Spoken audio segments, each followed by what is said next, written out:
আচ্ছা, কালকের পরপর কয়েকদিন লাইভ করে বিষয়গুলো বলেছিলাম, তবুও অনেকের মনে এখনও কিছু বিষয়ে সংশয় রয়েছে, কিছু প্রশ্ন রয়েছে। তাই তাদের উদ্দেশ্যে আবার পুরোটা শুধুমাত্র এই বিষয়ে বলার জন্যই আবার একবার লাইভে এলাম। দু একজন জয়েন হলে তারপরে আমি বলছি, তাহলে সবার বিষয়টা পরিষ্কার হয়ে যাবে। প্রথম থেকে শুরুটা শুনবেন, যারা পরে জয়েন হবে আবার শুনে নেবেন আগে থেকে, তাহলে আর কোনো আপনাদের আশা করি প্রশ্ন থাকবে না। মামলাগুলোর পুরো বিষয়টা জানতে একটু জয়েন হবেন। সবাই জয়েন হোক ততক্ষণ। এই হচ্ছে আমাদের গঙ্গার পাড়। সকালে এখানে আসি, এই জায়গায় শুয়ে ব্যায়াম করি। তো এটা গঙ্গার পাড় আমাদের। এই সামনে পুরো বাঁধানো রয়েছে, ওই পাশে ঘাট আছে, এই পাশে ঘাট আছে। ওই দূরে যেটা দেখতে পাচ্ছেন, একদম দূরে ওইখানে একটা ব্রিজ আছে, ওটাকে কল্যাণী ব্রিজ বলে, ঈশ্বরগুপ্ত সেতু, যেটা নতুন হচ্ছে এখন, ঠিক আছে। আর এইটা দেখতেন চড়া পড়ে গেছে, ও পাশটা হংসেশ্বরের মন্দির রয়েছে, চড়া পড়ে গেছে। আর এই দিকটায় ওই দূরে যেটা আবছা দেখা যাচ্ছে, ওইটা হচ্ছে কল্যাণী ব্রিজ। তো আমি এই জায়গাতে থাকি, এখান থেকে আমার 2 কিলোমিটার 2.5 কিলোমিটার ভিতরে বাড়ি। সকালে হাঁটতে আসি। যাই হোক, অনেকে কিছুজন জয়েন হয়ে গেছে। মামলার বিষয়গুলো বলবো। দেখুন, যারা বিএড দিয়ে 2022 টেট পাস করেছিল, স্লো কানেকশন দেখাচ্ছে, শোনা গেলে সাধারণত একটু ইনবক্স লেখো তো, মেসেজ বা হোয়াটসঅ্যাপ করো, যে শোনা যাচ্ছে বলে একটা মেসেজ করো, তাহলে বলছি। কমেন্ট দেখা যায় না সবসময়। হোয়াটসঅ্যাপে একটা ইনবক্স করো তো সাধনদা, শোনা গেলে।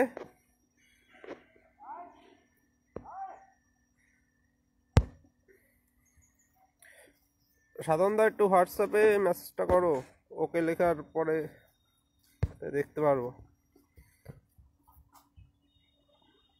আচ্ছা, একজন লিখেছে, শোনা যাচ্ছে, ঠিক আছে।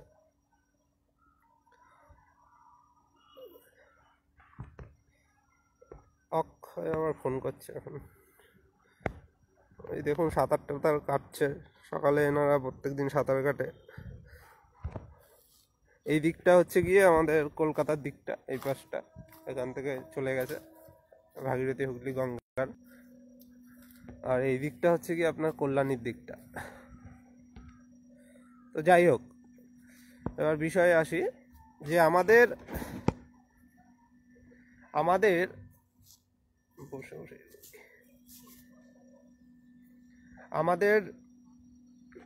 2022 টেটে তো বিএডরা বসেছিল, এবং আমরা প্রথম থেকে দাবি কি জানিয়েছিলাম পর্ষদে, যে যারা বিএড দিয়ে বসেছে তাদের সবাইকে বাদ দিতে হবে।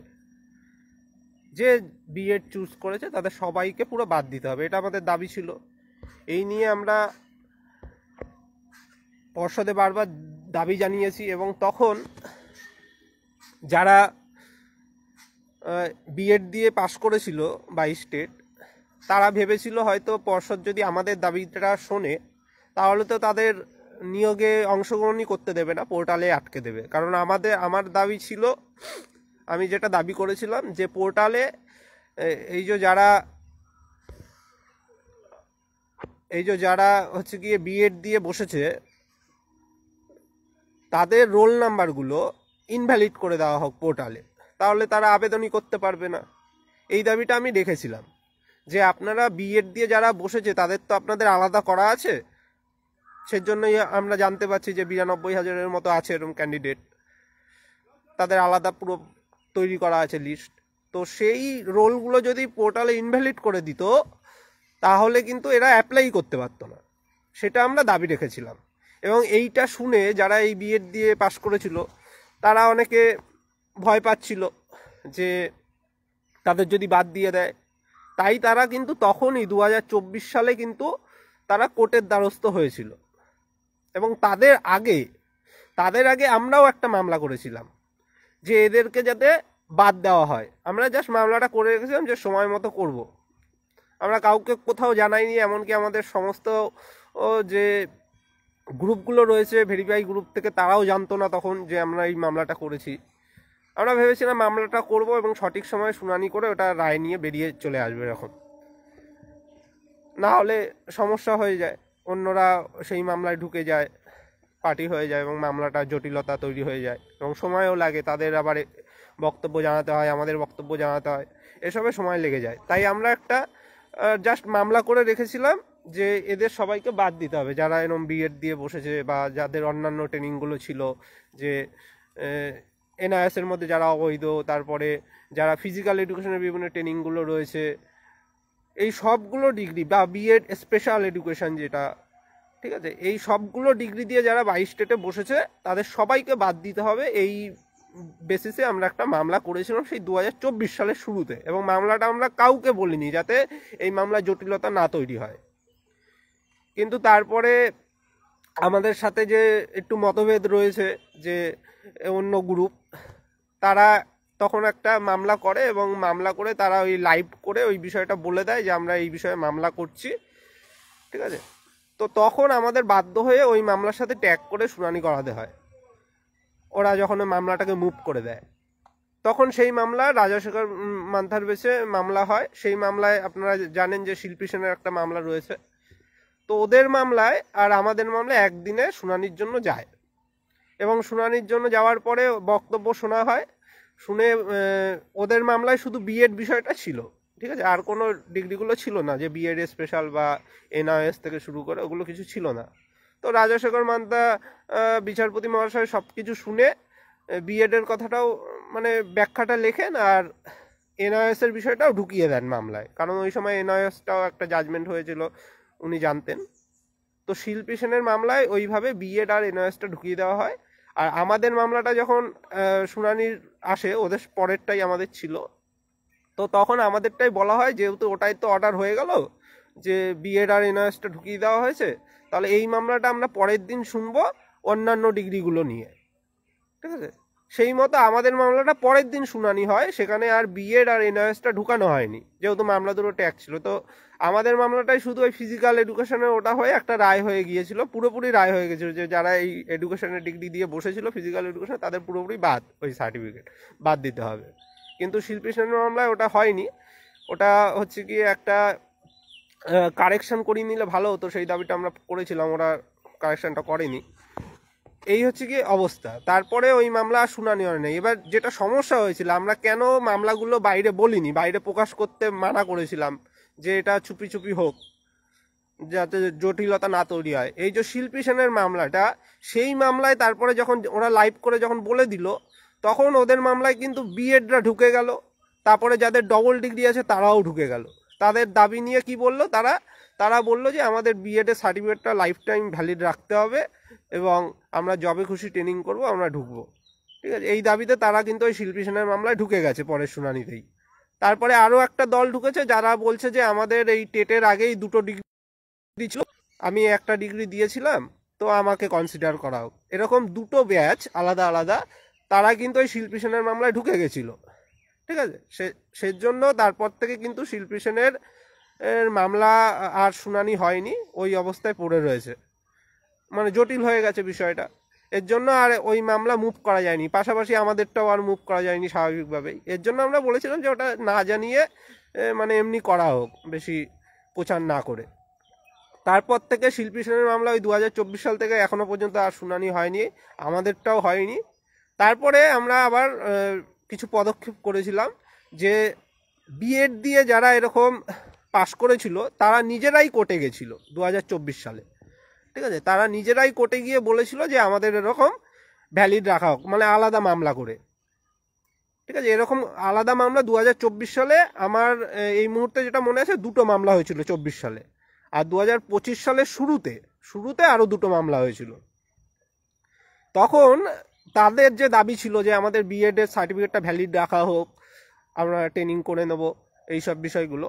সেই মামলায় যে প্রথম মামলাটা হয়েছিল, যেই মামলাটা লিড করছিল বাকি মামলাগুলোকে, তো বাকি মামলাগুলোয় যখন পরে শুনানি হলো, অর্ডার হয়েছিল যে প্রথম যে মামলাটা হয়েছিল সেই মামলাটা আগে নিষ্পত্তি হোক, তারপরে আমি এই মামলাগুলো শুনবো। ঠিক আছে, তখন বিশ্বজিৎ বসুর বেঞ্চে ছিল মামলাগুলো।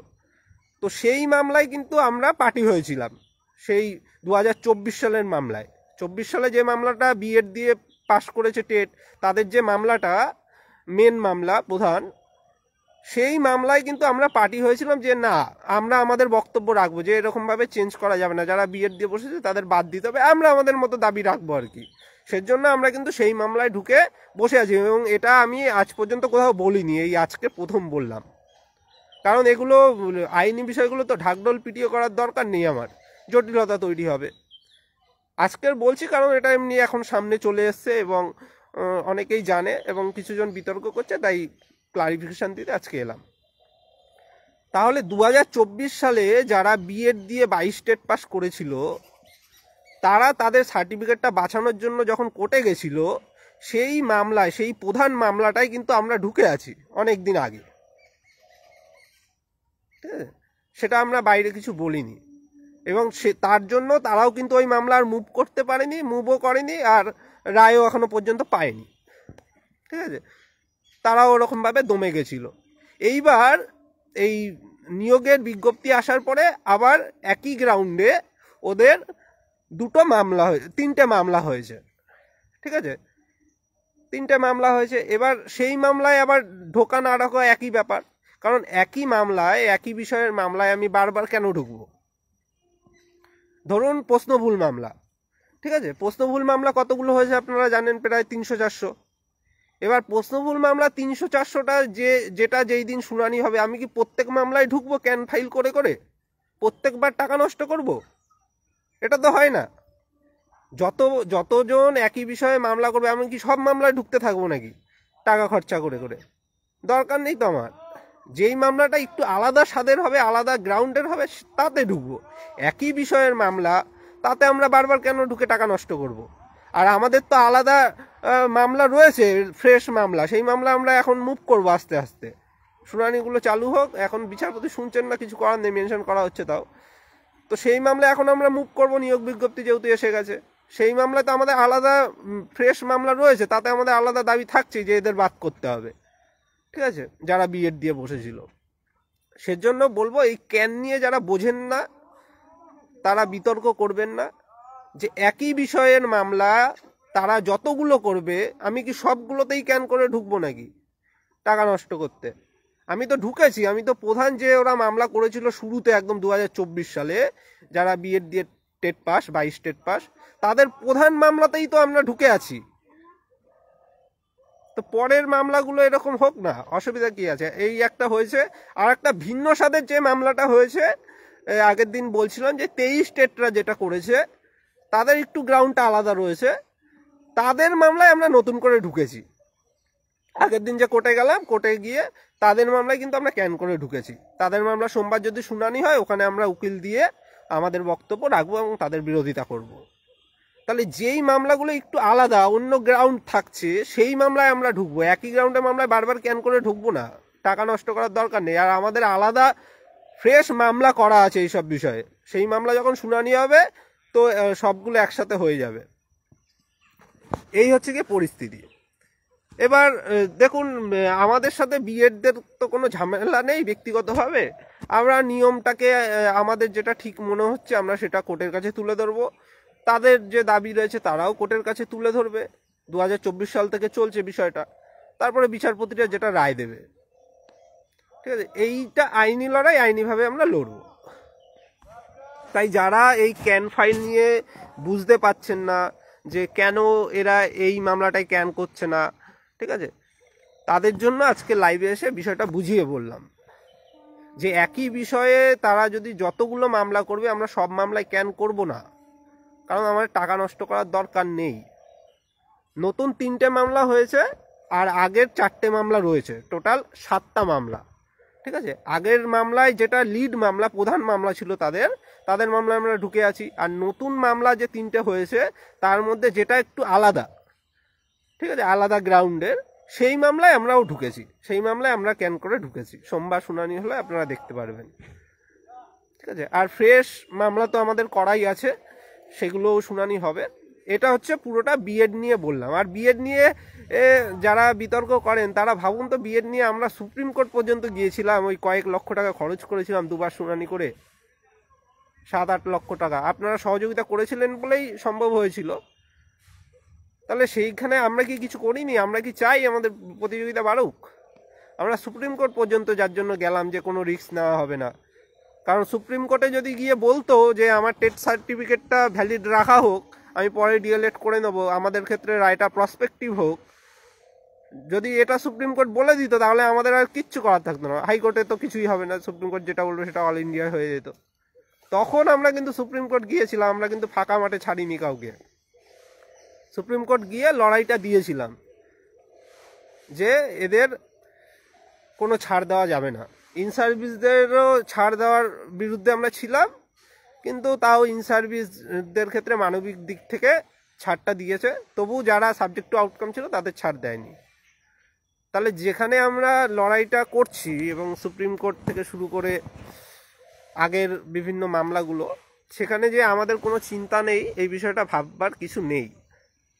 আমরাও চাই না আমাদের প্রতিযোগিতা বাড়ুক, ঠিক আছে? শুধু আমরা এই জিনিসটা ঢাকঢোল পিটিয়ে লাইভ করে ভয়েস দিয়ে সব জায়গায় জানিয়ে করার তো দরকার নেই আমার।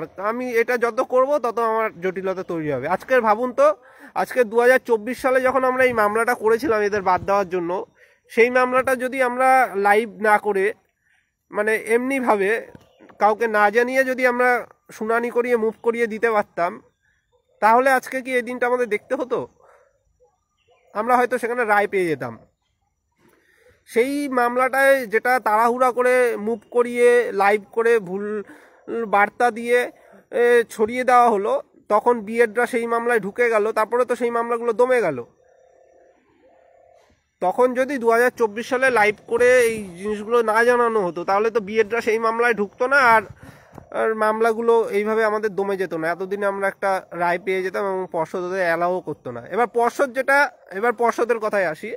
পর্ষদ যেটা আমাদের দাবি মানেনি, আমি নিয়োগ বিজ্ঞপ্তি দেওয়ার পোর্টাল চালু করার দিনই পোস্ট করেছিলাম যে পর্ষদ কিছু দাবি মানেনি আমাদের। সেই দাবির মধ্যে এটা হচ্ছে প্রধান দাবি, যে পর্ষদ কি করেছে, যারা বিএড দিয়ে পাশ করেছিল কিন্তু ডিএলএড আছে তাদের সবাইকে পর্ষদ সুযোগ দিচ্ছে তাদের পোর্টালে, ঠিক আছে? তারা আবেদন করতে পারছে ডিএলএড থাকলেই, ঠিক আছে? এটা একটা পর্ষদ আমাদের কথা মানিনি। তো এই জায়গাটায় পর্ষদ আমাদের প্রথমেই হিন্টস দিয়েছিল যে মানবে। এবার কিন্তু আমরা যখন পরে অন্য আধিকারিকদের সাথে কথা বললাম, তখন আমার সন্দেহ হয়েছিল এবং সেটাই দেখলাম সঠিক হলো। কারণ তারা বলেছিল যে তাদের হাতে এরকম কোনো ব্যবস্থা নেই যে পোর্টালেই এদেরকে আটকাবে। তো সেই জন্য স্বাভাবিকভাবে তাদের আটকায়নি, পোর্টালে তারা আবেদন করতে পারছে, শুধু তাদের ডিএলএডটা থাকতে হচ্ছে, তাই তাদের পোর্টালে আটকায়নি। কিন্তু আমাদের এরপরের যে দাবিগুলো থাকবে, যে ভেরিফিকেশনে আটকানো হোক, ভেরিফিকেশনে যাচাই করা হোক। কারণ টেটের যে আমাদের সার্টিফিকেট দিয়েছে সেখানে ট্রেনিংটাও লিখে দেয়নি, বা বিএডদের সার্টিফিকেটে আলাদা করে কিছু লিখে দেয়নি। এটা হচ্ছে পর্ষদ সব থেকে বড় ভুল করেছিল, যেটা এখন ওনারা বুঝতে পারছেন, যে ভুলটা ধরিয়েছিলাম আমরা, যে আপনারা যদি বিএড দিয়ে যারা পাস করেছে তাদের সার্টিফিকেটে লিখে দিতেন যে এরা সাবজেক্ট টু আউটকাম থাকবে, তাহলে আজকে এই দিনটা দেখতে হতো না। তো এই হচ্ছে পরিস্থিতি। পর্ষদ আমাদের দাবিগুলো মানেনি। তা এর পরের ধাপেগুলো আমাদের কোর্টের মাধ্যমে আইনি লড়াই ছিনিয়ে নিতে হবে, আর পর্ষদকে আমরা ভেরিফিকেশনে ওটা জোর দিতে বলবো, ঠিক আছে? এইটুখানি বললাম। এরপরে আশা করি কারোর কোনো প্রশ্ন থাকবে না এই ক্যান ফাইল নিয়ে বা বিএডদের বিষয় নিয়ে। আজকে আর অন্য বিষয়ে বলবো না, এই শুধুমাত্র এই বিতর্কটাই অনেকে বুঝতে পারছিল না বলে আমি লাইভে এসে বললাম। আর সহযোগিতা কিন্তু কেউ করছেন না। কালকে রাতে কোর্ট থেকে আসার পথে লাইভ করে বললাম যে সহযোগিতা করুন। আমরা যে জেনারেল ফান্ড একটা তুলবো বলেছিলাম অনেক দিন আগে, একটা মিটিং করে সিদ্ধান্ত হলো যে কোনো আইনি জটিলতা আসছে তখন দিনের দিন তো আমাদের মামলা করতে হবে, আমাদের ফান্ড প্রয়োজন, নাহলে আমরা মুভ করতে পারবো না। মামলাগুলো মুভ করলেও হয়তো ভালো উকিল দিতে পারবো না, কারণ তারা তো বড় বড় উকিল নামাচ্ছে, তারা সিনিয়র উকিল নামাচ্ছে, ঠিক আছে? সেখানে আমরা যদি সিনিয়র উকিল না দিই, আমরা যদি ভালো উকিল না দিই, কারণ দেখুন বক্তব্য খুব একটা বেশি না যে আমাদের বক্তব্য আমিও তো কোর্টে বলতে পারি, আমাদের যে পয়েন্টগুলো রয়েছে সেই পয়েন্টগুলোতে আমিও হু হু বলতে পারি। আমার কথাগুলোই উকিল জাস্ট বলছে, কিন্তু তাদের আমাকে খরচা দিতে হচ্ছে অনেক টাকা, লক্ষ লক্ষ টাকা। যুক্তি বক্তব্য সেগুলো কিন্তু আমরাও জানি, আমরা যেটুখানি বলছি সেটুখানি উকিলরাও, আমাদের উকিলরাও সেইটুখানি হয়তো বলবে, এর এক্সট্রা কিছু বলে না। কিন্তু আমাদের টাকাটা খরচা করতে হচ্ছে, এইটা হচ্ছে গিয়ে কোর্টের কি বলবো সিস্টেম এখন। এবার কোর্টে তারা যদি আমাদের বিপক্ষে সিনিয়র দেয়, আমাদেরকেও মোটামুটি ওরকম সিনিয়র দিতে হচ্ছে।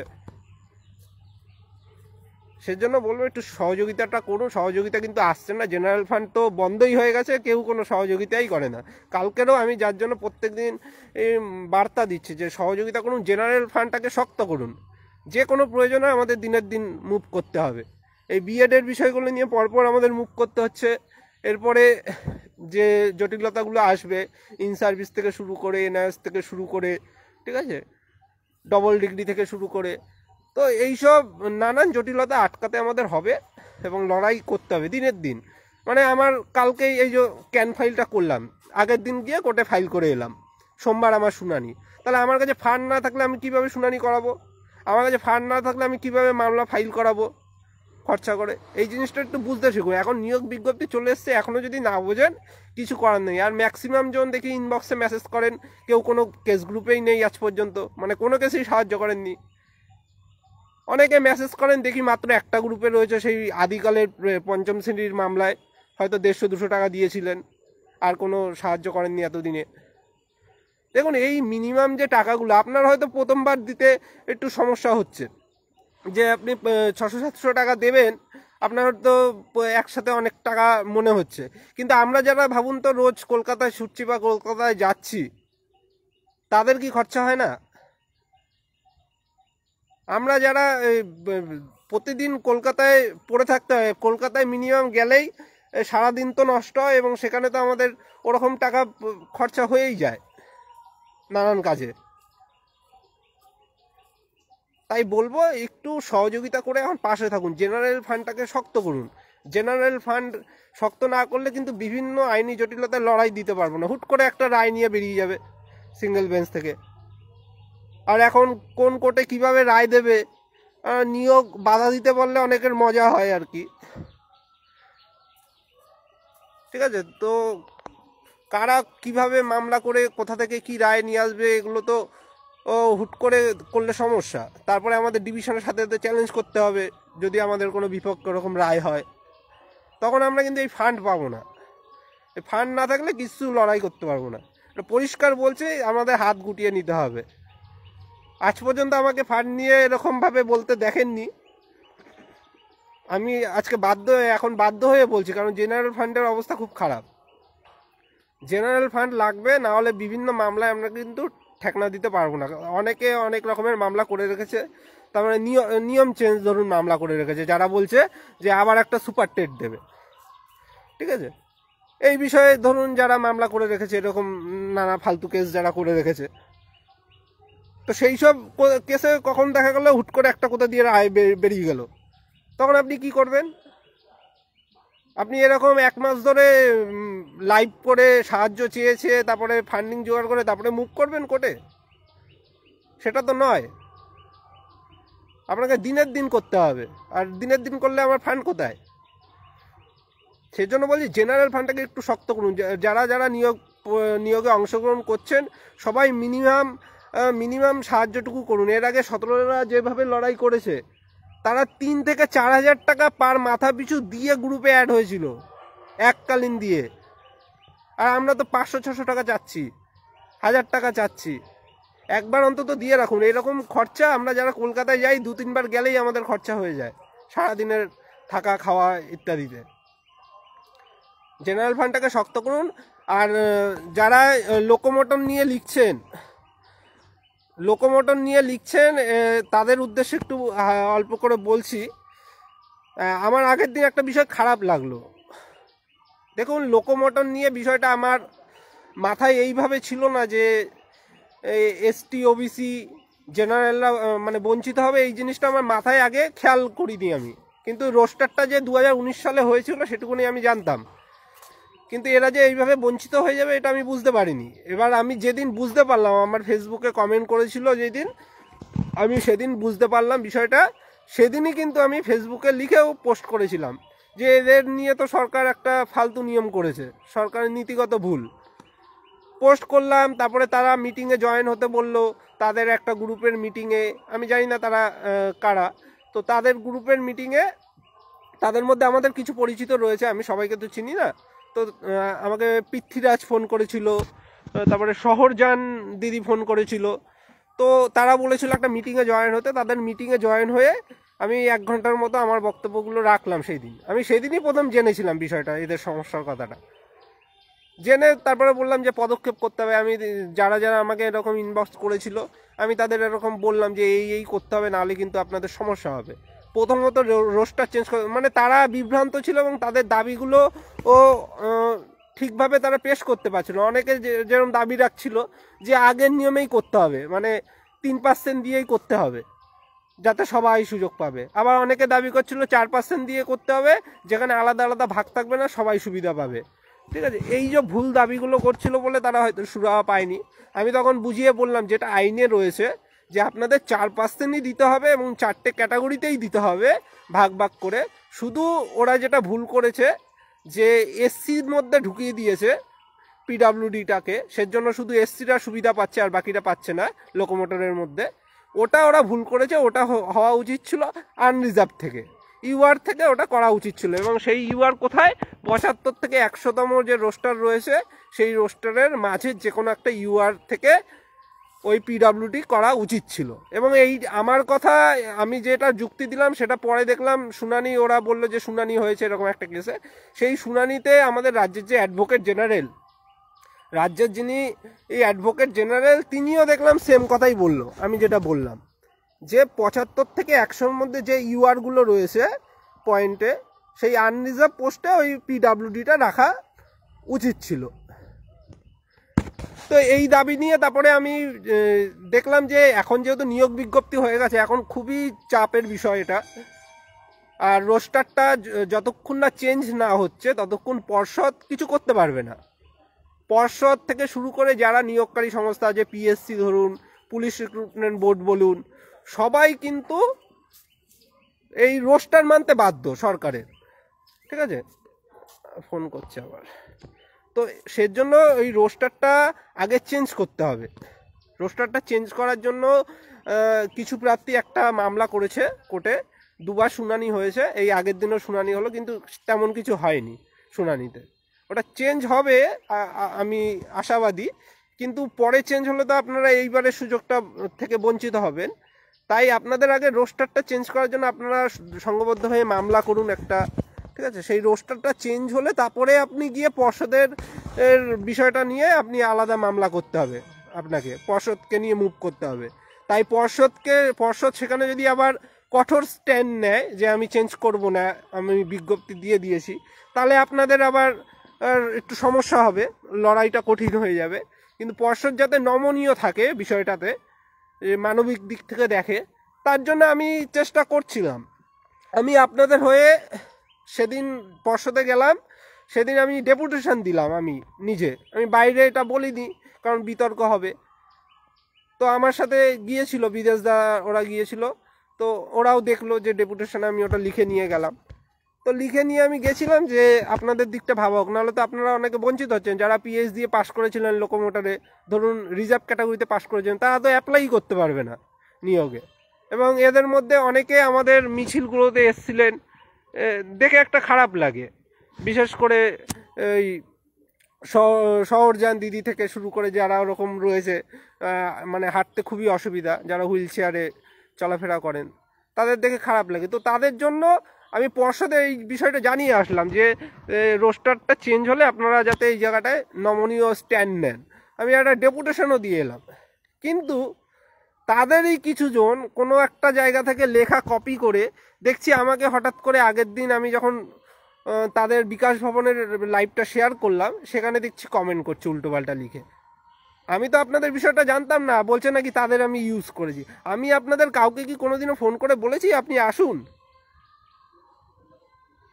আমি ব্যক্তিগতভাবে কাউকে ডেকেছি আপনাদের? কোনোদিনও। আমি উল্টো যাদের দেখতাম, বিশেষ করে আমি শহরজান দিদিকে দেখতাম যে ম্যাক্সিমাম ক্ষেত্রে তিনি আসতেন, আমি উল্টো বিদেশদা থেকে শুরু করে সুভাষ এদের বলতাম যে এনাদের বারবার কেন আনো, এনাদের শারীরিক দিকটা দেখো, এনাদের বারবার কেন আবেদন করো আসার জন্য। ওনারা বলে আনেন, এই বিষয়টা বারবার বলেছি যে এনাদের এইভাবে বারবার কষ্ট করে তো আনার দরকার নেই। কিন্তু উল্টো দেখি আমাকে আক্রমণ করছে যে আমি নাকি তাদের ইউজ করেছি। আমি আপনাদের কাউকে কোনোদিন আসতে বলেছি কোনো কর্মসূচিতে? আপনাদের যারা হুইল চেয়ারে করে রয়েছেন বা যাদের আরও সমস্যা রয়েছে, আপনাদের শারীরিক দিকটা আপনারা একটু সামলান। আপনাদের সব সময় আসা ছোটাছুটি তো সম্ভব নয়, সেই কারণে আমি উল্টো বলতাম যে এদের বারবার আসার দরকার নেই, এদের হয় এই জিনিসটা বলতাম। কিন্তু আমাকে দেখেই মেসেজ লিখছে কয়েকজন কোথা থেকে কপি করে, 2-3 জন লিখেছিল আর কি কপি করে মেসেজটা, যে তাদের নাকি ইউজ করা হচ্ছে তাদের এইসব। তো এইরকমভাবে এটা আমার একটু খারাপ লেগেছে যে যাদের জন্য আমি কয়েকদিন আগে ডেপুটেশন দিলাম, যাদের জন্য যারা জিজ্ঞাসা করছে পরামর্শগুলো দিলাম যে এইগুলো করতে হবে আপনাদের ইমিডিয়েট, না হলে আপনাদের এই নিয়োগে আর আপনারা কিন্তু ন্যায় পাবেন না, সেই আবার পরের নিয়োগ আপনাদের ভাবতে হবে। এমনিতেই লেট করে ফেলেছেন, 2019 সালে যখন হয়েছিল তখন থেকেই আপনাদের করা উচিত ছিল বিষয়গুলো নিয়ে পদক্ষেপ। আপনারাও ভুল আশায় রয়েছেন, ভুল যুক্তিতে রয়েছেন যে না ওই 3% দেবে বা 4% দেবে, সবাই সুযোগ পাবে, শুধু পিএইচ থাকবে। আগের নিয়োগে হয়েছে, আগের নিয়োগে ভুল করেছে যদিও করে থাকে। এবার আগের নিয়োগে যেহেতু ক্যান্ডিডেট কম ছিল তাই কেউ নিয়োগটাকে চ্যালেঞ্জ করেনি, পিএইচ ক্যান্ডিডেট কম ছিল। আর আগের নিয়োগে যে ভাগ করেনি সেটা তো বোঝা যাচ্ছে না, সেটা দেখা গেল ভেরিফিকেশনে ভাগ করেছে বলে দেবে কোর্টে মামলা হলে। শুধু তারা বিজ্ঞপ্তিতে লেখেনি, বিজ্ঞপ্তিতে শুধু পিএইচ লিখে রেখে দিয়েছিল। তাই যারা লোকোমোটর রয়েছেন তাদের বলবো আপনারা সংঘবদ্ধ হয়ে, আমি এমনই বলে, আপনারা গ্রুপটাকে আপনাদের বড় করুন। আপনারা এই যে আমি এখন বলছি এখানে শেয়ার করুন, এইভাবে আপনার গ্রুপগুলোকে বড় করুন। তারপরে আপনারা দ্রুত মামলায় যান, মামলায় গিয়ে আপনারা ওই পুরনো একটা মামলা যেটা চলছে ওটার ভরসায় শুধু থাকবেন না, যতগুলো করবেন, যেই মামলা আগে মুভ হবে, যেই মামলা আগে রায় হবে ততই তো আপনাদের ভালো। আপনারা একটা ফ্রেশ মামলা করুন যে রোস্টারটা চেঞ্জ করতে হবে এই দাবি নিয়ে, এবং তারপরে রোস্টার চেঞ্জ হলে আপনারা কিন্তু পর্ষদের এগেনস্টে তখন মামলাটা করতে পারবেন যে এটা সরকার ভুল করেছিল, এটা মেনে আপনারা নিয়োগটা করছেন, তো এটা এখন সরকার ঠিক করে দিয়েছে কোর্টের আদেশে, আপনারাও এই বিষয়টা ঠিক করে দিন মানবিক দিক থেকে। তখন পর্ষদ যদি নমনীয় স্ট্যান্ড নেয় তাহলেই আপনারা ন্যায় পাবেন, নাহলে কিন্তু এই নিয়োগ থেকেও আপনারা বঞ্চিত হবেন। আগামীতে পাবেন, কিন্তু যদি এই নিয়োগে পেতে চান তাহলে এইভাবে যেটা বললাম এটা দ্রুত করুন। এটা আমার সাজেশন, আমার যেটা মনে হলো সেটা বললাম, এবার বাকিটা আপনাদের ব্যক্তিগত ব্যাপার। তাই লোকোমোটর নিয়ে যারা বারবার লিখছেন তাদের উদ্দেশ্যে এই বার্তাটা দিলাম। এবার আমাকে আক্রমণ করে কিছু হবে না, আমি কোনো আজ পর্যন্ত পিএইচ ক্যান্ডিডেট কেউ বলতে পারবে না যে আমি তাকে বলেছি যে আপনি কর্মসূচিতে আসুন। আমি উল্টো এদের দেখে বলতাম যে এনাদের বারবার কে খোঁজ দাও যে কর্মসূচি হচ্ছে বা এনারা বারবার আসছেন, উল্টো তাদের আমরা কিছু সহযোগিতাও করতাম তারা যাতে ফিরতে পারে, এবং তারা তাদের দিয়ে আসার জন্য আমাদের একজন সহযোগিতা করত। তো তাদের শারীরিক দিকটা আমাদের মাথায় আছে, খারাপ লাগে। তারা কয়েকজন বিশেষ করে মুখ চেনা প্রত্যেকবার এসছে প্রায় কর্মসূচিতে, সেই মিছিলে শেষ থেকে শুরু পর্যন্ত গিয়েছে, অনেকে আছে এরকম, দেখে তাদের খুব খারাপ লাগে। পৃথ্বীরাজ রয়েছে, কিন্তু তাদের বিষয়টা জানতাম না, তারা আমাকে কোনো আজ পর্যন্ত বলেনি বিষয়টা নিয়ে। তারা বলছে সুভাষদাকে বলেছিল, এবং সুভাষদা প্রথমত এসছি, আর সুভাষদা প্রথমত এই বিষয়ে ওর আইনি বিষয়ে ওর অতটা ধারণা নেই, ও ভেবেছে আগের মতো হবে, ঠিক আছে, কারণ ও লাস্ট একদিন পর্ষদে গিয়েছিল, সেখানেও দেখলাম ওই একই ভুল বক্তব্য দিচ্ছে যে আগের নিয়মে হবে। তো সুভাষদাও জানতো ওই আগের নিয়োগে যেরকম হয়েছে অনলি পিএইচ দিয়ে ওরকমভাবে হবে, ও জানতো না। কিন্তু আপনারা যদি কেউ আমার কানে তুলতেন আমি আপনাদের সতর্ক করে দিতে পারতাম বিষয়টা নিয়ে, যে সরকার বা পর্ষদ কিন্তু রোস্টার মানতে বাধ্য, রোস্টারে যেহেতু এই করে দিয়েছে এটাই আগামীতে হবে, না হলে কিন্তু পর্ষদ ভুল করবে। তাই আপনারা পদক্ষেপ নিন। এই সতর্ক বার্তাটা আপনারা সঠিক সময় পেয়ে যেতেন যদি এই আগে কেউ আমার কানে তুলতেন বিষয়টা। আপনারাও আশায় ছিলেন যে ওই ভুলভাবেই নিয়োগ হবে, ভুল রোস্টারে পিএইচ দিয়ে শুধু নিয়োগ হবে, পিএইচ ভাগ করবে না। এই ভুলটা আপনাদেরও হয়েছে। আর সুভাষদা নিজেই জানতো না, ওই আমাকে মাঝে মাঝে বলতো যে ভাই এরকম পুরনো নিয়োগে হবে, তো আমি ওকে পর্ষদেও বলতে দেখেছি এই বিষয়টা। আমি তখন বললাম পর্ষদ এখানে কি করবে, পর্ষদ ভুল রোস্টার কখনো নিয়োগ করতে পারে? সরকার যেটা রোস্টার বানিয়ে দেবে, সরকার যেটা নিয়ম মেনে দেবে, পর্ষদ সেটা মানতে বাধ্য। এই হচ্ছে লোকোমোটরের কথা। ঠিক আছে, আজকের শুধু বিএড নিয়ে বলবো ভেবেছিলাম, তাও অনেকে লিখছে বলে আমি বলে দিলাম। ধন্যবাদ, সবাই পাশে থাকুন আর জেনারেল ফাইলটাকে শক্ত করুন। আর যারা পরে অ্যাড হয়েছেন শুরু থেকে আরেকবার দেখে নেবেন, আর লাইভগুলো শেয়ার করুন। আপনাদের বিভিন্ন কলেজে যারা নিয়োগে অংশগ্রহণ করছেন বৈধভাবে, তারা আপনাদের বিভিন্ন কলেজ থেকে শুরু করে বিভিন্ন জায়গায় শেয়ার করুন। যারা ইউটিউবে ভিডিও টিডিও বানান সেখানে দিন, বার্তাগুলো পৌঁছে দিয়ে সংঘবদ্ধ হন, ঐক্যবদ্ধ থাকুন। বিতর্ক করার অনেক সময় থাকবে, সবাই সামনে রয়েছে, কেউ পালিয়ে যাবে না। বিতর্ক করবেন, অনেক সময় রয়েছে। বিতর্ক আমাদের মধ্যেও হয়, আমরাও নানান প্রশ্ন আমাদের রয়েছে, ঠিক আছে, সেগুলো আমরা সময় মতো করব, অসুবিধা নেই। কিন্তু এখন ঐক্যবদ্ধ থেকে লড়াইটা করুন। ধন্যবাদ।